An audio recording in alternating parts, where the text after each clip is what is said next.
Здравейте! Един много бърз урок за сравненията в нидерландският език. Знаете, когато сравняваме на български, казваме по-хубав, най-хубав, хубав. Тук в нидерландският ситуацията е абсолютно същата. Това е и ясно на всеки един от нас. Имаме сравнителна, имаме и превъзходна степен. Казваме снел, снелър, хът снелст. Бърз, по-бърз, най-бърз. Верс, версър, хът верс. Свеж, по-свеж, най-свеж. Дюр, дюрдър, хът дюрст. Скъп, по-скъп, най-скъп и така нататък.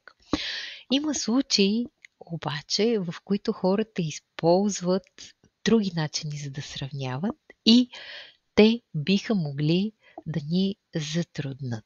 Каква според вас е разликата между следните изказвания? Iets groter, een beetje groter, een stuk groter, veel groter.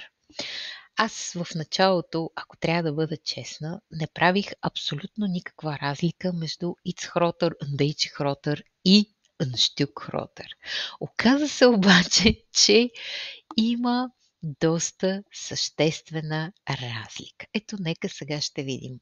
Iets groter ще рече малко, съвсем малко по-голям. Значи, гледайте, в случая нашето синичко нещо е отправната точка, а пък жълтото ни квадратче е iets groter. Малко, съвсем малко по-голямо от синичкото. Следва een beetje groter. Сега, това е още малко по-голямо, отколкото iets groter. Ако кажем een stuk groter, това вече, както виждате, си е доста голяма разлика. Означава по-голям. Ако кажем veel groter, тогава има огромна разлика в големината на двата обекта или в големината на двата предмета. Veel groter вече е в пъти по-голям. Още веднъж да ги прехвърлим.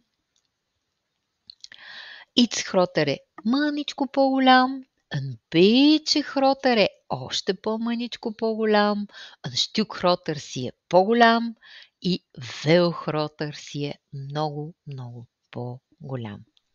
Това е. Чао и до нови срещи!